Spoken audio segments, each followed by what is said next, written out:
Good morning, and welcome back to Coffee and Sports. This is the morning show powered by Wire Network. I'm the NFL genius, Gene Walzek, and to my left, I got a man join us from podcast named Deferred, also from Sports Report.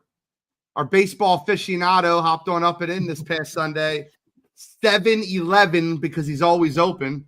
How you feeling, Seven? Man, I am glad to be here. I can't wait for today's show. We're going to have some fun. Always going to have some fun. And the man that's here every morning, the man that knows better, it's Mo Better. And one, Meaty Boys, the man, the myth, the legend, Coffee and Sports is only, Mo Better. Hey, good morning, Gene. Morning, Seven. Morning, chat. Ready rock and roll day. And before we get into any, I'm going to pass it over to Seven. Got some baseball topics. I'm going to let him lead us into each one of them. We're going to talk about a little bit of that. One of them is going to hurt my feelings. I don't understand how Seven just doesn't realize. He's like, yo, did you know this happened last night? I'm like, yeah, I know it happened. I'm a Phillies fan. Why do you think I know that happened? I'm not a Phillies fan, and I know it happened. Exactly, man. Hey, man, you guys go to bed earlier than I do. I wasn't sure if you guys were up, so I wanted to be, I don't want to assume on anybody, but let's go ahead and start with the most painful part of Gene's evening last night as the catcher for the San Francisco Giants hit the first walk-off inside the park home run by a catcher since 1926. Let's take a look at this. Before you play the video, before you pause it. I want you to pay attention to one thing you do not see in this video. And I just want you in your mind. I want you to think about the situation. The tying runs on first. The go-ahead run is at the plate. And in baseball, every single player should have something that they're doing on a play. And I want you to think about what's missing here, and we'll discuss. All right, so let's go ahead and get this started here. Now, when I watched this live, and I thought it was gone. You see it bounce off the wall. Tying run comes in, and Patrick Bailey is just booking it around the bases. I am firmly convinced that he is still having an asthma attack after that hit. And I saw some numbers last night. A friend of mine that's a Giants fan sent me some numbers that I thought were absolutely interesting. Patrick Bailey in 2025, in low leverage situations, has a batting average of 176. Patrick Bailey in medium leverage situations in 2025 has a batting average of 147. Now, Patrick Bailey, high leverage situations in 2025, his batting average is 370. 370, Gene. I want to ask Mo this question real quick. Mo, is there someone that you felt like was missing from that play? Yeah, you're asking the wrong guy. I was really just caught up in the highlight in the moment. I caught this on SportsCenter. So a ball is hit to the right center field wall. And when I say I'm asking the wrong guy, I feel like this is something, if you watch the play, you could probably figure this out. A ball is hit off the right center field wall. Your center fielder and your right fielder are running after the ball. Ball is smoked and it ricochets off the brick and it bounces like 50 miles an hour the other way. Where the hell's the left fielder at?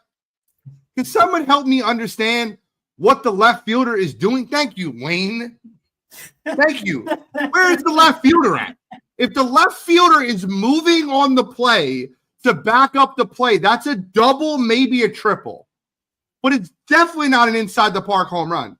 So then in Philadelphia, and you're not going to get this on the national media because they don't like to trash players like that. In Philadelphia on this morning, they have an overview of the field. And you can see the left fielder, Max Kepler, who's batting 200, by the way. 200. there's a free agent left fielder we brought in, paid a couple dollars to, who's supposed to be a left-handed bat to really help us. He's not been that. And I don't dislike Max Kepler. I like Max. He's sitting there watching the play. He's watching the play. As the walk-off run is scoring. Brandon, you can see Brandon Marsh. See that ball bounce by him. He's running full speed. Brandon Marsh should not have had to get that ball. That ball ricocheted off a brick wall, and you never know where that ball's going. I can't understand what he's doing on that play. I'm not saying we win the game. There's still one out. Fly ball could have ended the game, sacrifice fly. You cannot have the game end that way. You're the Phillies.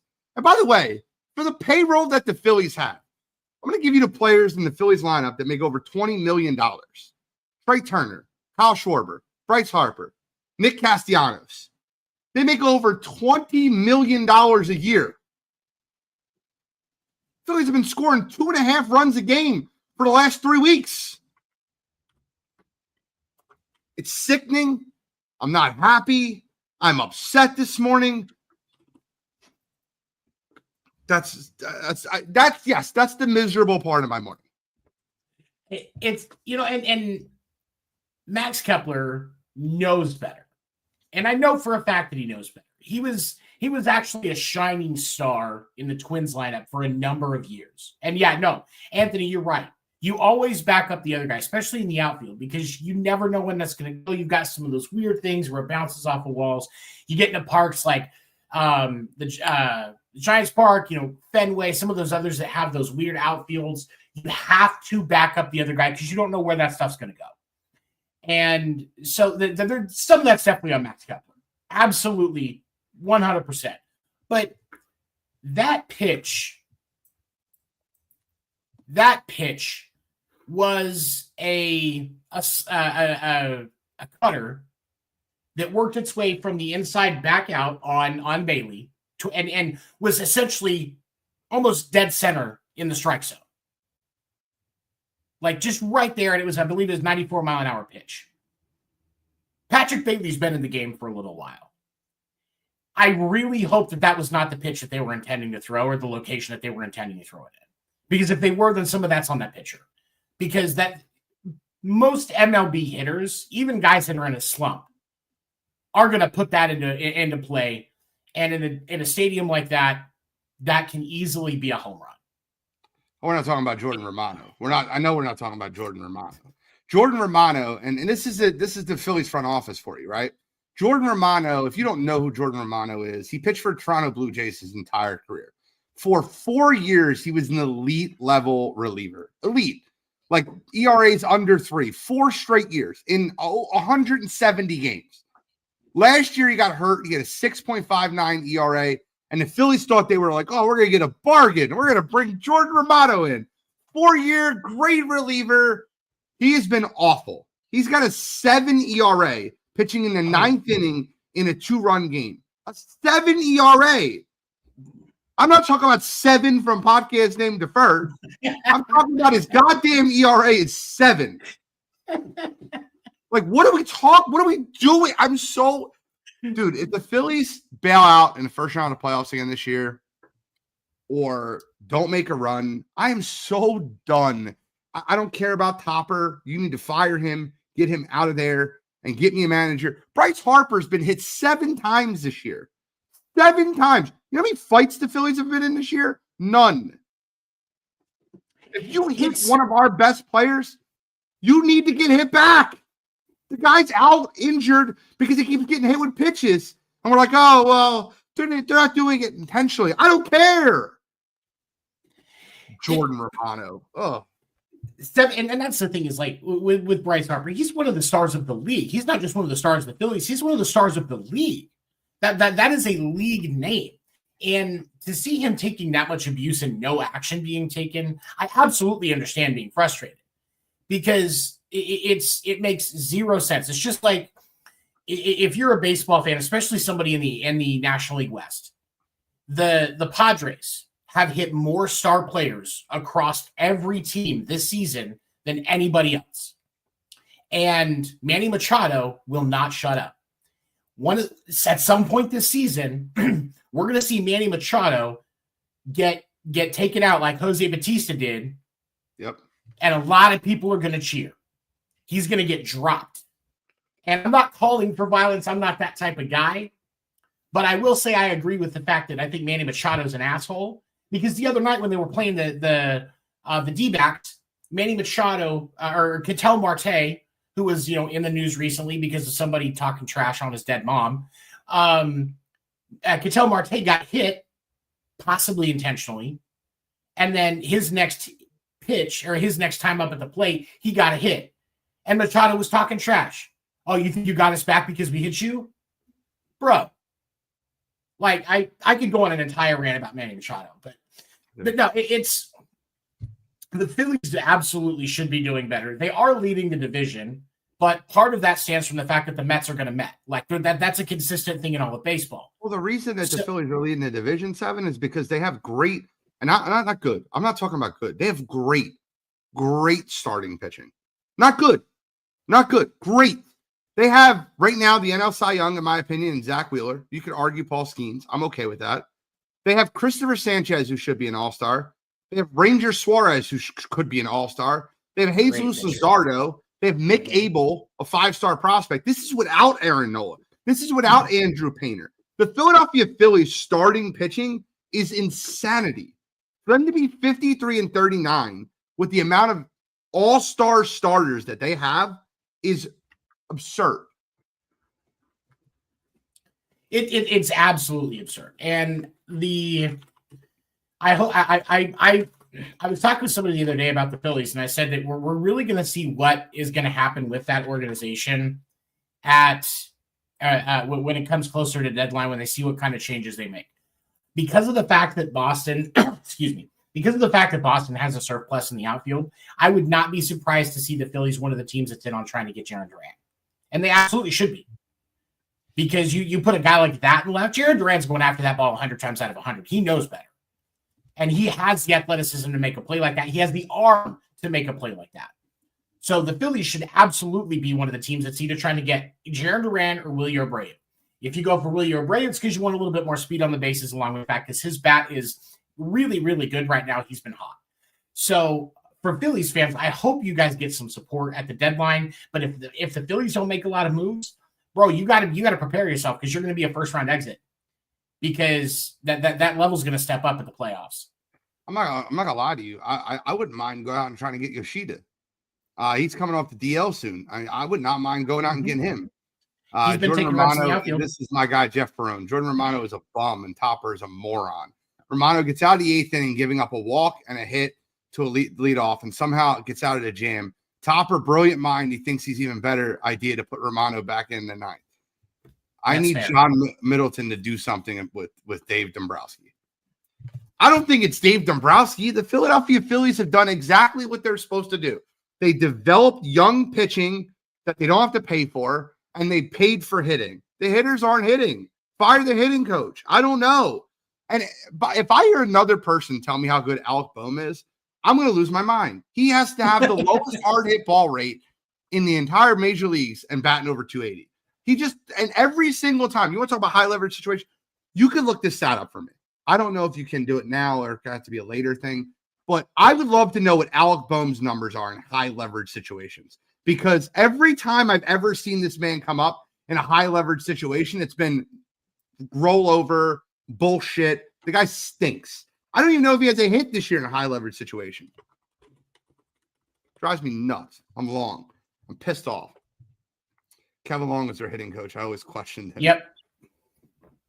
All right. What else do you have Major League Baseball you want to go over? Okay, so I wasn't able to find his high leverage batting average. So the other one that I wanted to talk about, one of the hottest young pitchers in baseball right now that has not really been getting talked about enough. We're starting to see some attention on him. Jacob Misiorowski last night faced off against the Dodgers. Now that means you're going to be facing off against Shohei Ohtani. Now he starts off by giving up a run, a home run to Shohei Ohtani, and then proceeds to strike out the next 12 batters, including a strikeout of Shohei Ohtani. So just look at this. Look at this kid throwing. He's 6'7", by the way. Big kid. He's only 23. Second round draft pick in 2022 draft. Absolutely hurling. This season, he only has a 2.81 ERA across the 5 games that he's pitched. Absolutely stellar numbers for a young pitcher. It just keeps shutting batters down. And, for those of you that are casual baseball fans, maybe really just getting to understand baseball, this is a kid you need to watch. Because he's fortunate enough that he's not like Paul Skeens, where he's trapped on Pirates team that's not doing very much. The Brewers are a sleeper team this year for the playoffs. I actually have them going a little deep if they can stay consistent. Right now, they look really good. They're a wild card team, but they do look pretty good. And we're going to see we're going to see a lot out of Jacob Misiorowski. And his arm is fantastic. Yeah, he had he is a stud. And the guy, I think he had like a no-hitter through like 9 straight innings, his first 5, and then they pulled him, and then his next 5, I think it was like 10, his first 10 innings, there was no hits allowed in his major league career. The guy is incredible. He's next level, and he's fun to watch.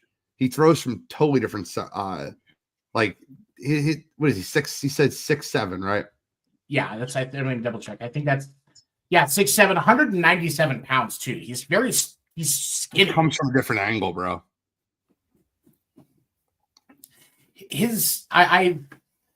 I got the alert about his game last night. I went back and I watched it last night before I went to bed after I got done watching the Patrick Bailey, the Giants and Phillies game.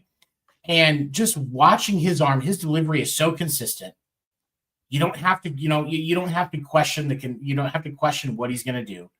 He just gets onto the mound and he hurls. And it's just so fun to watch. If you have access to MLB TV, go back and watch some of his games. Watch last night's game when he comes up again in a week, or it'll be after the break. When he comes up again after the break, watch it. He's absolutely worth the time to watch, for real. Okay. Anything else you have MLB? All-Star game is Tuesday. We've got the Home Run Derby on Monday. Right now, we have Ronald Acuna Jr., Cal Raleigh. I believe Aaron Judge is going to do it. I don't think there's been anything official yet. Pete Alonso is actually not doing it this year. Polar Bear himself, who's a 2-time Home Run Derby champion, notably the first time it actually doubled his salary. But yeah, so it's you're going to see James Woods in the Home Run Derby. James Woods. That's right. Yeah, James Woods in the Home Run Derby. He did get one of the reserve slots. I got starter. I have news for you. I have a dark horse for the Home Run Derby. Guy that hits the ball harder than anybody in this Home Run Derby, and it's not close. And that is Mr. O'Neal Cruz. That's right. I saw yesterday that he from the Pirates that he said he was going to do Home Run Derby. He is my dark horse to win it because that guy hits the ball so hard. Did he hit a ball like 115 miles an hour this year? He has, I think, like that. 2 or 3 of the top 5 hardest hit balls this year come off of his bat. He's got, 105 mile an hour throw to home plate, and then his hardest hit ball was 123 miles an hour, breaking the record he set in 2022. He recorded the hardest hit ball of all time, and then it broke his record. Yeah, and Ellie Daly Cruz, and Ellie's another kid that's just fun to watch. He's so good. Ellie should be a starter as well, in my opinion. But well, Trey Turner didn't make the friggin' team. Yeah, that's a joke. But and George Springer didn't make the All-Star team, and he absolutely should be. I'm hoping that they give him, since Bregman said he wasn't going to go, I'm hoping that they give that to George Springer. Because you already have a third baseman in Jazz Chisholm, so you don't need 3 third basemen for the All-Star lineup. Give that to George Springer. He should absolutely get some time on the field. All right. Well, thank you for the MLB breakdown. Move forward. 9:20. Mo, gotta ask you a question.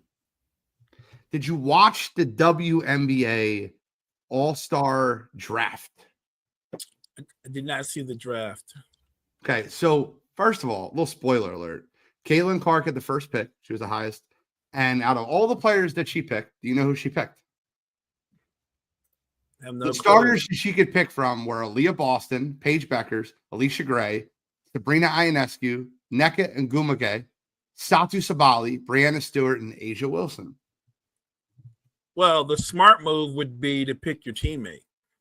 Well, that is correct. I want to show you how this first round of draft, first pick went down. And I love this. I think this is great for the sport. Let me just share my screen here. And here. And here we go. Lex. First pick in the 2025 WNBA All-Star Draft, Team Clark selects. I know this will be super surprising to everybody watching, but I'm going with my teammate, Aaliyah Boston, baby.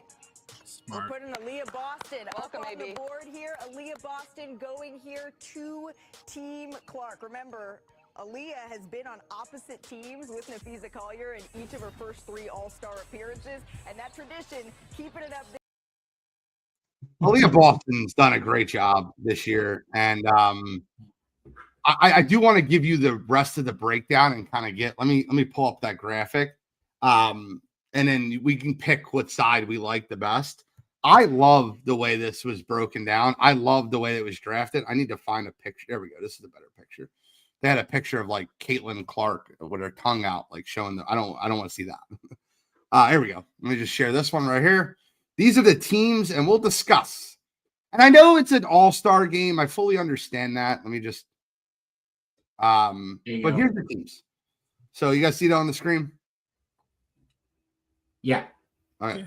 So we got on Team Clark, we have Caitlin Clark, Aaliyah Boston, Sabrina Ionescu. In the 4th round, Asia Wilson, by the way, might not play now. She got hurt last night.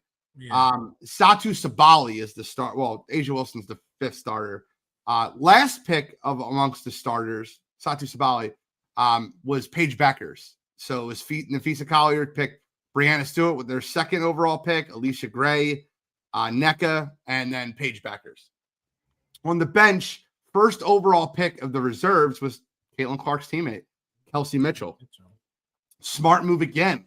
Then Courtney Williams, then Skylar Diggins, Gabby Williams, Sonia Citron, Angel Reese over Alyssa Thomas, which is wild to me. Alyssa Thomas has been one of the best players in the W this year. Not that Angel shouldn't get picked over, but like she went way too late. Kiki Ariafan, rookie, Jackie Young, Kelsey Plum, Ryan Howard, and Kayla Thornton. When you see these teams, what do you see? What's your breakdown? A lot of marketability, a lot of good personalities, a lot of good basketball players. And, there's a lot of people want to talk about Angel Reese. She's gotten a lot better over the last few weeks. We've seen a lot more consistency out of her. And she has. And I think that we're going to see a really good all-star game because every single one of these basketball players can compete. And it's going to be entertaining to watch. Mo, what did you think when you see these rosters? I love the rosters, but I really like the team that Caitlin put together because she put together a lot of ball handlers. She got a lot of shot creators on her team. If you're gonna have a team that has Kelsey Mitchell, Sonia Citron, I just mentioned her name a minute ago. Sabrina? Yeah, Sabrina. And look, the thing about Sabrina is she came into the league with a reputation of being a shooter, but if you watch her develop, she's more than a shooter. She's a full-fledged scorer. Sabrina is a bucket. So I look, both teams are nice, but I like Caitlin's got a lot of shot creators on her team. Mel, I wanted to I have to put out a formal apology. Last year, and I probably was right last year when I said this, but it's okay. I'm wrong now. So like that's okay. I'm okay with putting out the formal apology. I have to apologize to Sabrina Ionescu. I said Sabrina Ionescu was the most overrated player in the W last year. I felt like she was a creation of what Breanna Stewart was. I didn't think that she was that good. I thought she was a very good shooter, but I didn't think she did much more outside of shoot. I don't know what happened between the middle of last year, we're going into the playoffs, and now. She's the best player on the Liberty. And nothing against Breanna Stewart. Sabrina Ionescu has been the best player on the Liberty. Her ball handling, her passing, her shooting, her playmaking, she's been incredible. And I no longer will call her an overrated player because she's not. Probably underrated at this point. She's been incredible for the Liberty this year. So want to give her a shout out and talk about and put out my formal apology to Sabrina. If Asia doesn't play, I like Napheesa Collier's team a lot. When you have like a down low post of Collier and Stewart, you're going to control the lane, especially if Asia Wilson's not in the lane. You also have Alicia Gray, who's basically been an MVP candidate this year. She's been incredible. I love the playmaking that you see on that side with Alyssa Thomas and Paige Beckers, both incredible passers, can set up their teammates well. And then Ryan Howard being picked last is absurd because she's been incredible for Atlanta this year. I got to give her credit, all the credit in the world too. Now, Caitlin's team is filled with shooters. Like that team is going to be able to shoot the lights out. And if this is NBA level defense, which is normally not in the WNBA All-Star game, but if this is NBA level defense, I think Caitlin's team can light it up from three. You have a lot of people that can shoot on that team. Caitlin, you got Sabrina, you got Satu Sabali, Kelsey Mitchell, Gabby Wilson, Sonia Citron, Kiki, Jackie Young. They all can shoot, all of them. So it really depends on how the game plays out. I have a feeling, and this is just me, maybe it's just me, my thought, and this is the reason I really love the way the WNBA is right now. They're not going to play like the NBA. I think they're going to play hard-nosed, tough defense and want to win. I love that. And I think that the way these teams were drafted, if you look on the right side, it's a ton of UConn players. A ton of Napheesa Collier drafted like Team UConn. Like it's like half the team is UConn players. I honestly truly believe that you're going to see a lot of rivalry type stuff in this game. I hope you're going to see chippiness. I hope. I'll say this: if they play hard, then Collier's team has a clear edge because they're going to dominate the restricted area. They're going to dominate the boards. We didn't even mention how well Angel Reese has played and how dominant she is on the glass, no matter what her role will be on this team. Like Caitlin Clark's squad is nice, but and you said it, they're full of shooters, but they better be making their shots because they're not getting any offensive rebounds. Facts. That's facts. Angel Reese is the best rebounder in the WNBA, and it's not close. Like, it's not close. She's been incredible, and I just kind of wanted to mention that. Like, I don't – and listen, I know it's been a constant thing of Angel Reese and Caitlin Clark, but what we do on Wire to Wire is we break down what happens in the WNBA, and I like both players a lot. Last night, Angel Reese had 22 points, 15 rebounds. She shot 9 shots. So how many rebounds was she getting? She was 5 for 9 from the floor. She got to the line. She stole the ball. She played good defense. Like, they lost by 2 points. Yeah, they're not winning a lot of games. They're not getting the best from their guard play. But and even last night they didn't have the one half of their twin towers. Camille Cardoza didn't play, and they still almost beat Washington. Chicago has been playing much better basketball. and I know the record doesn't say it, but Angel Reese has been absolutely dominant recently.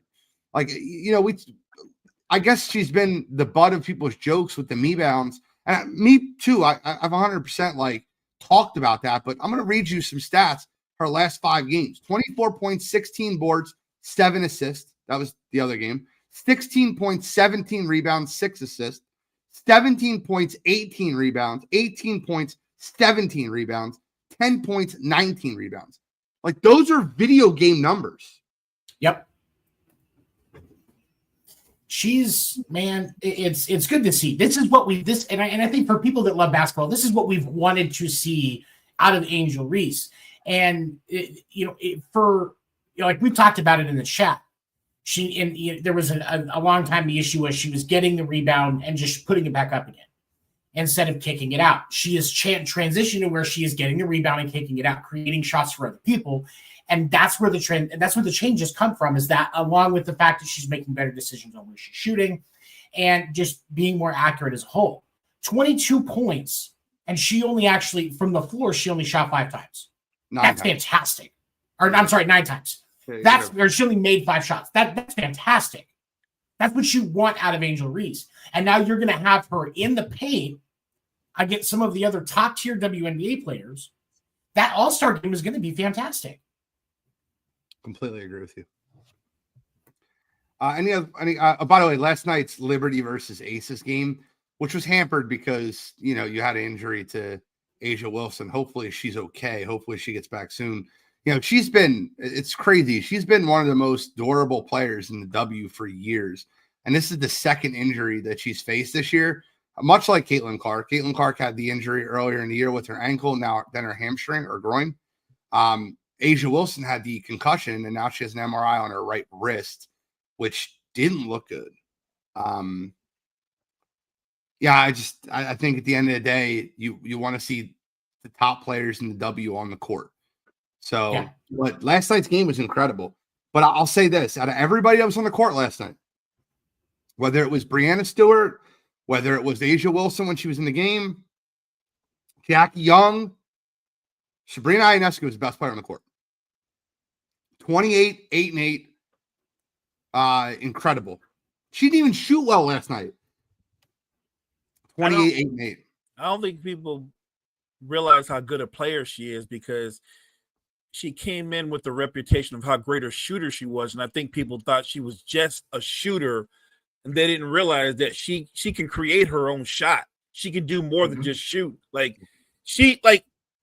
Stewart has had a greater career. There's no disputing that. But she, by far and away, is their best player. She's taken over as being the alpha on that team. Like, Sabrina's a beast. It's facts. Any other WNBA comments before we move on to our next topic? Okay. I'm good. Just want to go over a couple headlines that are in the news today, and we'll talk a little bit more about it tonight on Wire to Wire. But you had a lot of situations that happen around the world of sports. One of the things I did not expect to see in the news was DeAndre Ayton's comments of joining the Lakers. Once in a generation, Doncic feels like a video game. This is like a video game, like somebody set it up. Ayton, decked out in all black, said at his introductory news conference, "This is an opportunity I won't take for granted. Luka is a once-in-a-generational player. I'm happy to be his teammate. Hearing about the kind of shape he's in, he's super ripped. I'm finally glad to be on his side." I felt like there was like 4 things in that statement that you shouldn't say if you're DeAndre Ayton. I just wanted to get Mo's reaction to that. I wish he wouldn't talk. I wish he wouldn't speak. I feel like, you know how we talk about in wrestling where certain wrestlers need a mouthpiece?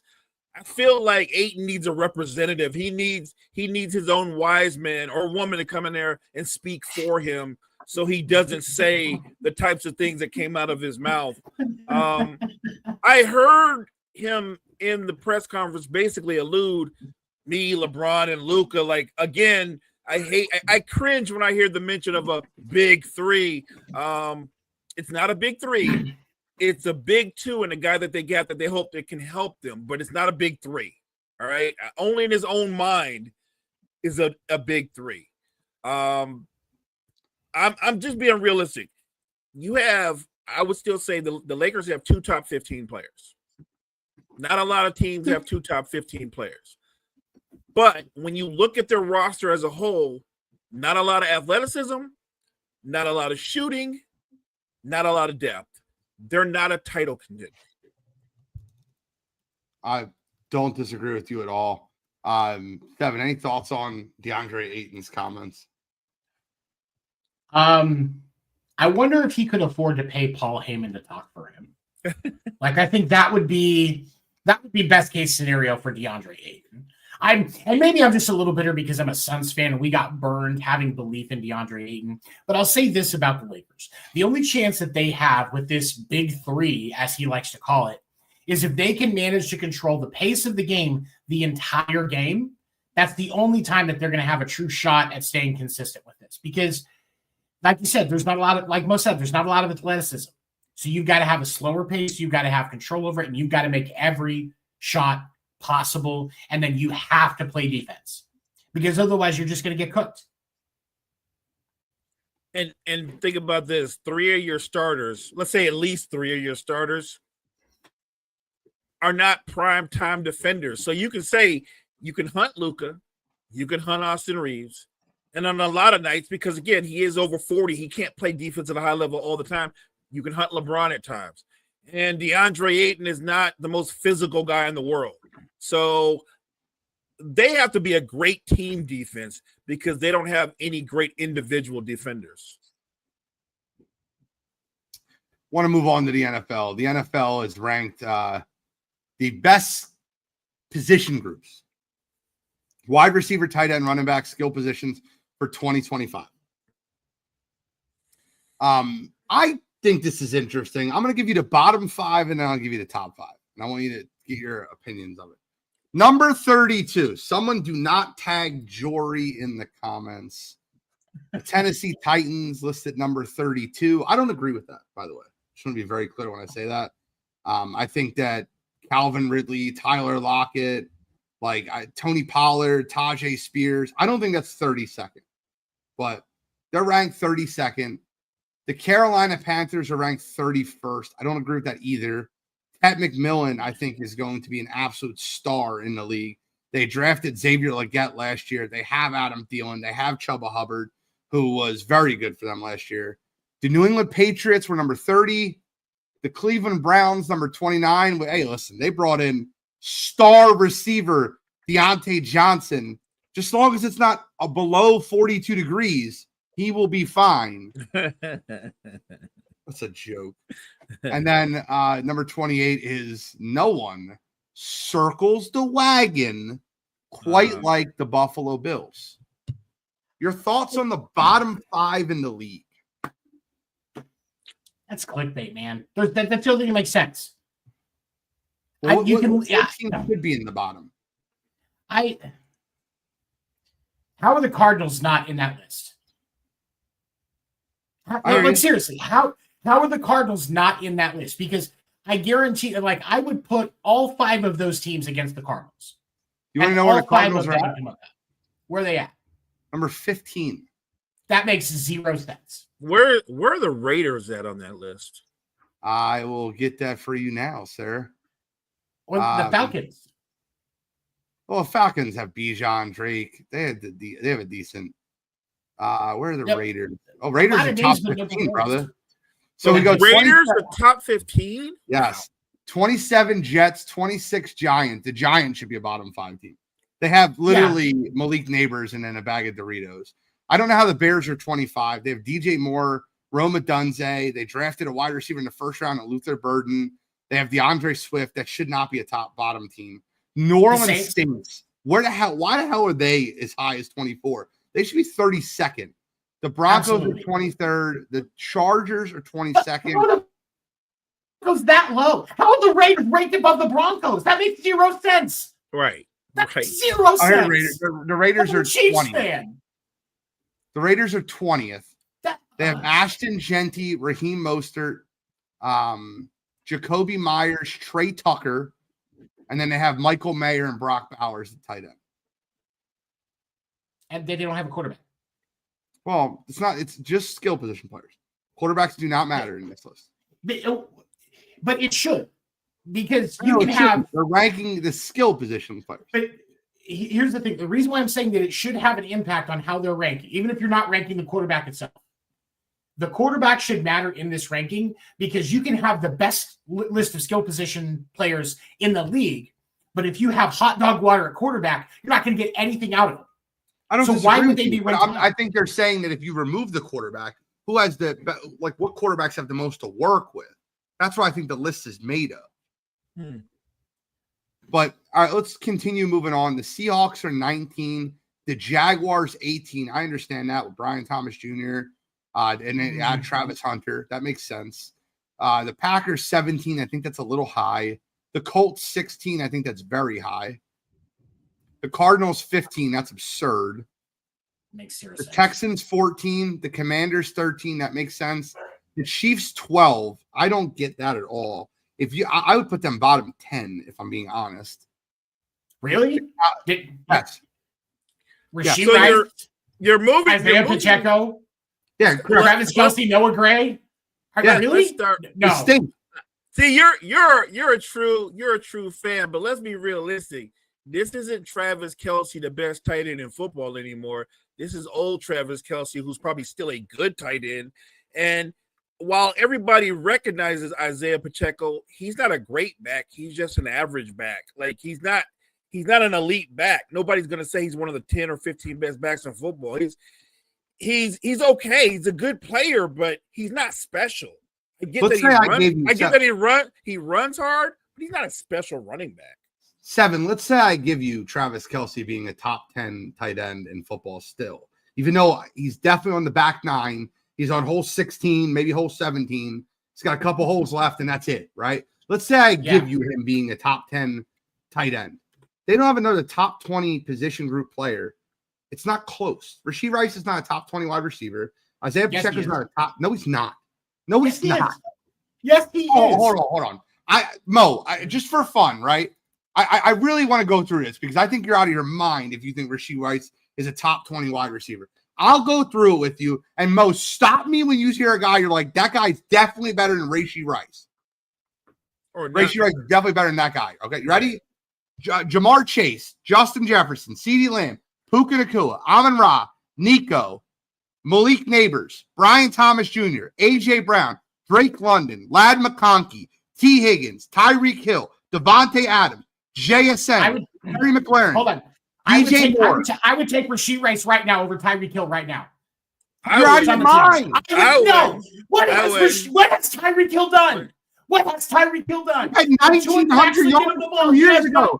He was hurt last year. He had 1,900 yards 2 years ago. And look, Rasheed Rice was hurt last year, and he still had 300 yards before he went down. His quarterback was hurt. All I know is if Tyreek Hill was still on the Chiefs, you guys probably would have had a better chance to win the Super Bowl last year. Because they didn't have a fucking line. It would have been just like, if they didn't have a freaking line, it would have been just like what happened against the Bucs. Still. I'm just saying, I know you want to believe it, but the best version of Rasheed Rice is not better than the older version of Tyreek Hill. He's not. 100%. Just to be clear, Rasheed Rice has never had a season where he's had more yards than Tyreek Hill. Even last season, they were both hurt. Tyreek Hill had 1,000 yards. He was hurt. Rasheed Rice had 300. He got hurt. The year before that, Tyreek Hill had 1,800 yards. You're really going to tell me with a straight face you take Rasheed Rice coming off an ACL injury over Tyreek Hill? 100% right now. I would. You're out of your mind. Take off the red blinders, bro. Take off the red goggles. Because I watched them play. Tyreek Devin, Hill you is need not to what he used to be. And too many people are believing that Tyreek Hill can still do what he did. He had one off season. He was hurt. So was Rasheed Rice, and he's still going to be better this year than Tyreek Hill. That's a projection. Terry McLaurin, DJ Moore, is this. Garrett Wilson, Mike Evans, like DK Metcalf. They're all better than Rasheed Rice. Every one of them. Devontae Smith, Cortland Sutton, Jalen Waddle. They're all better than Rasheed Rice. I would take Rasheed Rice over Jalen Waddle. It's going to happen. Once again, watch it. How many 1,000-yard seasons does Rasheed Rice have? He hasn't had the opportunity. Zero. Rasheed Rice's rookie year, because I'm looking at them. You're going off of a projection of a guy that's on your team. Listen, Right. his rookie year in the 16 games where he only started 8 of those, Okay. he still managed to flirt with 1,000 yards. Okay, and then He was Jalen Waddle's rookie year, he broke the reception record for rookies. Yeah, that was a long time ago. Tyreek Hill can't do that now. 4 years ago. He's still on his rookie contract. It's not a long time ago. Okay, I'm sorry. You said Tyreek Hill? I said Jalen Waddle. Oh, Jalen Waddle. Okay, sorry, I misheard you. I apologize. Right, but here's 2 years ago, Tyreek Hill had 1,800 yards. Right, but now That's more than Rashee Rice's career total. and this year Tyreek Hill's gonna have more kids than touchdowns. Listen, that might be accurate. He's got 9. I don't think Rashee Rice has had 9 touchdowns in his career. He's got 9 total. Yeah, So, I agree that Tyreek Hill's not going to have a 1,900-yard season, but he's going to have a better season than Rashee Rice. No, he's not. Yes, he is. Yes, The only way Tyreek Hill has a better season than Rasheed Rice ends up serving his suspension this year, which it doesn't look like he's going to. Is a better football player. I completely agree. I don't think used to be. That's my point with the Chiefs. It's not. I'm giving that credit to Patrick Mahomes. Like, I'm not discrediting the Chiefs. I'm just giving credit to the best quarterback in football. I think that his weapons stink. I'm just being real with you. You have an old, aging Travis Kelce. You have a bottom 10 back in Isaiah Pacheco, and you have no top 20 receivers. He's bottom 10, bro. I can give you 20 running backs just like I gave you 20 wide receivers. I'm sorry. I can give you 20 running backs better than Isaiah Pacheco. What's the running back that was on the Steelers last year who I don't think much of, but he's on the Chargers now? I'm talking about Najee Harris. I don't. Yeah, but Najee Harris is better than Pacheco. That's my point. So if I was doing running backs, I go Bijan, Jameer, Saquon, Genty, McCaffrey, A-Chain, Derrick Henry, Bucky Irving, Jonathan Taylor, Josh Jacobs, Kyron Williams, James Cook, Chase Brown, Joe Mixon, Alvin Kamara, Breece Hall, James Conner, Chuba Hubbard, and that's 19. So I could put Pacheco there, but then I'm arguing, is he better than Aaron Jones? Is he better than that's my question. Is he better than Kenneth Walker? Like, that's where he lands. Has he had 2021. I don't know. Look at his numbers and look at Aaron Jones. I think Aaron Jones, even at 31, 32, is better. So I understand you're a Chiefs fan, and we can get Chase on here to help you if you like, but it's their weapons aren't top 15 in the league, bro. They're not. It's a testament, really. It's the conversation, right? It's the conversation we've been having the last couple of seasons. It's a testament to Mahomes. He's making something out of nothing. Like, no, they're not a high-powered offense, but he knows that, so he manages the game a certain way. It's about what he does, and it doesn't look good on the stat line, but it's amazing. I'm gonna have to remember again if you're gonna compare Hill to Rice. I think Rashee Rice is being suspended for the first 6 games of the season. I don't think they're within 500 yards by the end of the year. Well, and now one of the hard things, one of the reasons it's harder to see Rashee Rice for what he truly is because Andy Reid dies by the philosophy of running back by committee. And I understand to a point you want to protect these kids from injury. So I get that to a point. But all of those running backs that you listed ahead of Rashee Rice, they have to play the entire game for their team to be competitive. Rashee Rice can take half the snaps and still put up numbers. Last year he got hurt. But in 2024, when he played 14 games, he did manage to get almost 1,000 yards and 7 touchdowns. That was still in a running back by committee. He wasn't the first running back that year. So what you're arguing is 2 guys that almost got 1,000 yards in their best career year are top 20 at their position. What I'm saying is if you give Isaiah Pacheco the same number of opportunities that you give all of those guys that you listed ahead of him, he puts up better numbers than at least half of them.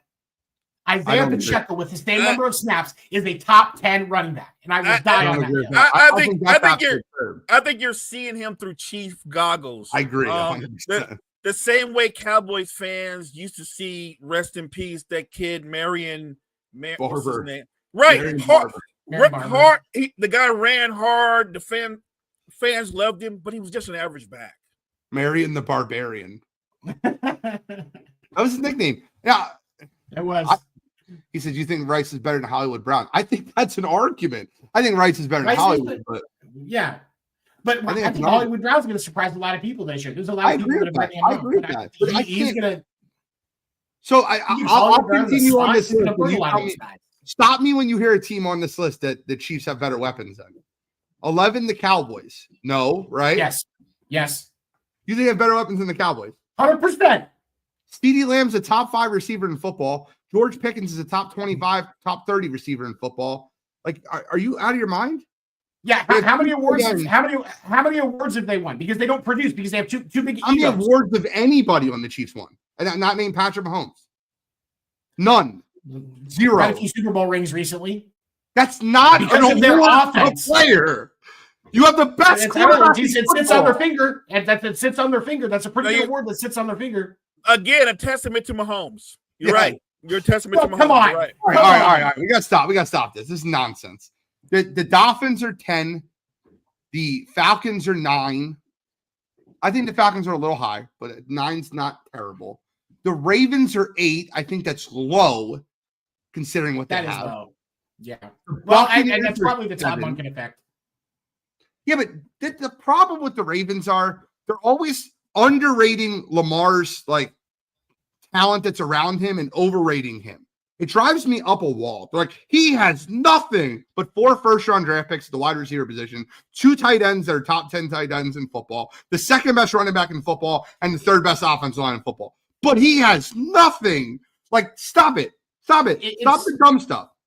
He is. And this is another hill I will die on. The Ravens will not do anything in the playoffs until they get rid of Todd Monken. That is the biggest problem the Ravens have. Yeah, And we- people won't see we the said truth of what that they are until he goes. before of their old offensive coordinator. That was the problem before, was their old offensive coordinator. There is a problem with the fact that they get better when Lamar is not throwing. I do not like that, and I do hold Lamar accountable for that. But is it Lamar's fault that when they were facing the Chiefs, the first game of last season, who were looking at horrible against the run, and they called 60 pass plays? That's not Lamar's fault. That's Todd Monken's fault. I Are you agree talking that about the it's Buffalo Bills game? yeah. Yeah, so the But, Buffalo like, Bills game was 100% on Mark Andrews. And I'm sorry, but when you drop a ball across the middle of the field and just fumble it out of nowhere with no one touching you, you're trying to tuck the ball and you just drop it, and then you drop a 2-point conversion. I almost felt like Mark Andrews had money on the Bills. Like, I felt like he was throwing the game. There should be an investigation on what Mark Andrews did. And we're going to ignore the fact that Lamar had 2 turnovers in the first half, right? That's not his fault. An awful fumble and a terrible interception that led to points that put them in the hole. And I'm talking about, what was it? It was week 2, Ravens versus Chiefs. Okay. The Ravens, the reason that That was week 1. that was week 2. No, it was week 1. It was the start of the season. Isaiah Likely caught the 2-point conversion on the back end of the end zone with his toe on the line. It was week 1. It was the first game of the season. Oh, okay. Sorry, I was looking at the record the way it showed wrong. Okay. You're okay. I'm an The- absolute the- nut when it comes to football, so I get it. The Ravens, if Todd Monken calls more ground game than pass game in that game, the Ravens beat the Chiefs. And I say that as a Chiefs fan. And that was a problem. Every time the Ravens last year faced a team that was bad against the run, they threw the ball more.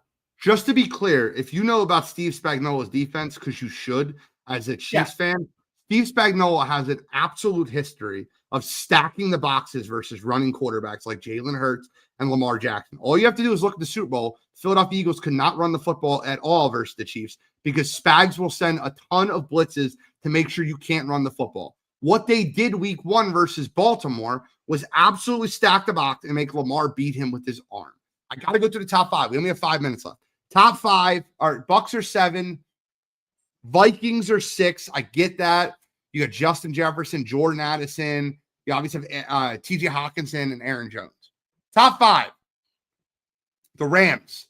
Kyron Williams, Puka Nacua, Devontae Adams. Any issues here? No. Number 4. I don't agree with this. I think they're way too high. The San Francisco 49ers. That's Makes insane. 0 sense. That is insane. Look, that's my squad, and that is absolutely insane. You got Brandon Ayuk returning from a torn ACL, Christian McCaffrey returning from Achilles and knee injuries. Deebo Samuel's on a team. Juwan Jennings is a journeyman wide receiver. And then you have a stiff that they drafted in the first round named Ricky Pearsall that has not shown to be a first-round talent yet.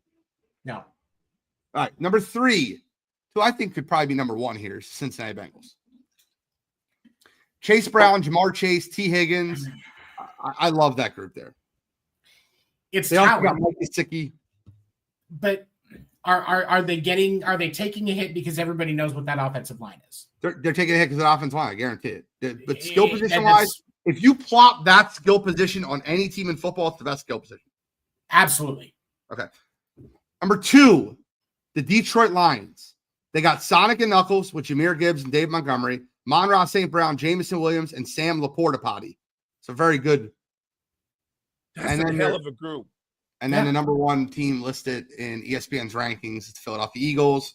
Saquon Barkley, Devontae Smith, A.J. Brown, and Dallas Goedert. I thought that was going to be number 1, so I'm not shocked at all. I agree. It had to be.